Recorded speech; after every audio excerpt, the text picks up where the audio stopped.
Quantitation and calibration methods. In Analytical Chemistry Introduction, quantitative analysis plays a fundamental role in analytical chemistry, providing the means to determine the amount or concentration of a chemical substance present in a given sample.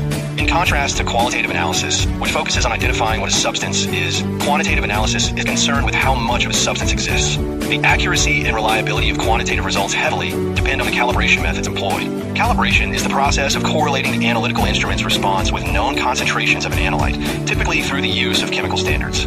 This chapter introduces various methods of quantitation, focusing on the generation and interpretation of calibration curves, the types of calibration techniques, and critical performance indicators such as sensitivity, limit of detection, LOD, and limit of quantification, LOQ. Calibration curves and their importance. One of the core tools in quantitation is the calibration curve. A calibration curve is a plot that represents the relationship between the concentration of a known standard and the corresponding instrument response, such as absorbance, current, or emission intensity. In most analytical methods, the relationship between these variables is expected to be linear, at least over a specific concentration range. A linear calibration curve allows the analyst to apply simple mathematical models to determine unknown concentrations.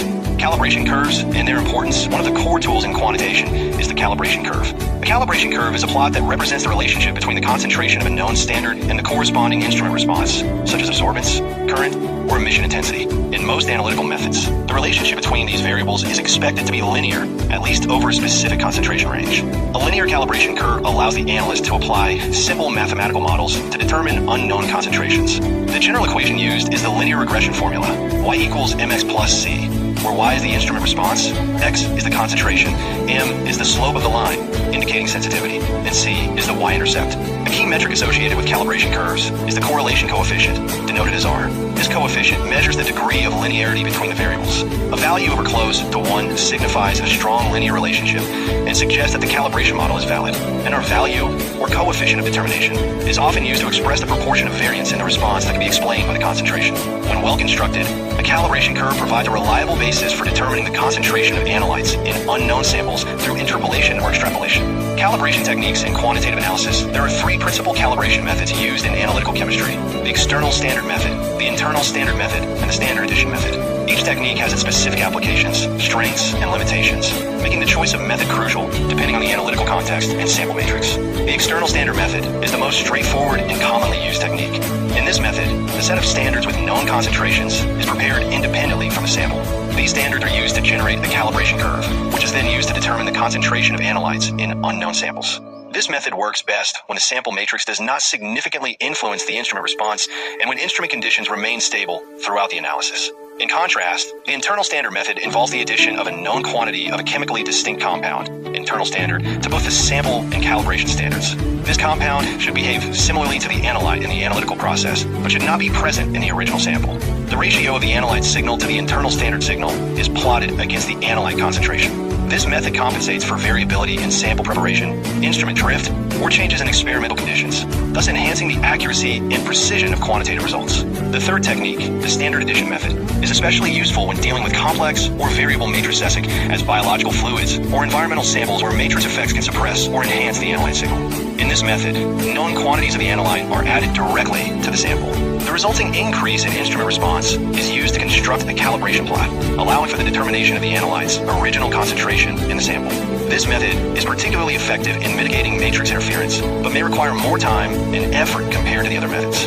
Best practices in data presentation, proper data visualization is critical in quantitative analysis. When constructing a calibration graph, several practices should be followed to ensure clarity and reproducibility. The axes of the graph must be clearly labeled, including appropriate units typically. The x-axis represents the concentration of the standard, and the y-axis reflects the instrument response. The selection of a suitable graph type is also important. Linear scatter plots with best fit lines are most commonly used for calibration curves. In addition, analysts should carefully plan the scale and intervals of the axes to make sure that all data points are well represented and that any potential outliers can be easily identified. Graphical representation also aids in identifying nonlinearity or anomalies in the data, such as saturation effects at high concentrations or baseline noise at low concentrations. These insights are invaluable when assessing the reliability of the calibration model and its applicable concentration range. Linear regression and correlation analysis beyond visual analysis. Statistical tools such as linear regression are essential for quantifying the accuracy of a calibration model. Linear regression calculates the best fit line through the data points and provides values for the slope and intercept of the line, which can then be used to calculate unknown concentrations.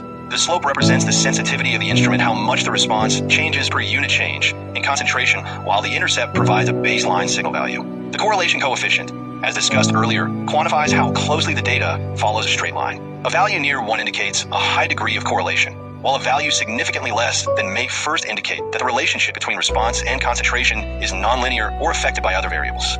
Thus, linear regression and correlation analysis are essential tools for evaluating the suitability of a calibration method and for ensuring that the resulting quantitative data is valid and interpretable. Sensitivity, LOD, and LOQ. Sensitivity refers to the ability of an instrument to distinguish small difference in analyte concentration. It is directly related to the slope of the calibration curve. A steeper slope indicates higher sensitivity. Two important parameters derived from sensitivity are the limit of detection, LOD, and the limit of quantification, LOQ. The LOD is the smallest concentration of an analyte that can be reliably distinguished from the background noise, but not necessarily quantified with high accuracy. Typically, LOD is calculated as the mean signal of the blank plus 3 times the standard deviation of the blank. In contrast, the LOQ is the smallest concentration that can be quantitatively determined with acceptable precision and accuracy, often calculated as the mean blank signal plus 10 times the standard deviation. For example, if the average response of a blank sample is 0.10 ppm and the standard deviation is 0.05 ppm, the LOD would be 0.25 ppm and the LOQ would be 0.60 ppm. These values indicate the effective working range of the analytical method and must be considered when interpreting results, particularly when dealing with low concentration samples. Conclusion. Quantitation and calibration methods are foundational components of analytical chemistry, enabling accurate and reproducible measurement of analyte concentrations. The calibration curve, supported by sound statistical analysis, allows analysts to transform raw instrument signals into meaningful concentration data. The choice between external standard, internal standard, and standard addition methods depends on the nature of the sample and the potential for matrix interference. Equally important are considerations of detection limits and instrument sensitivity, which determine the reliability of measurements, especially at low concentrations. Understanding and applying these principles ensures the integrity and accuracy of quantitative and analytical results in research, industry, and quality control applications.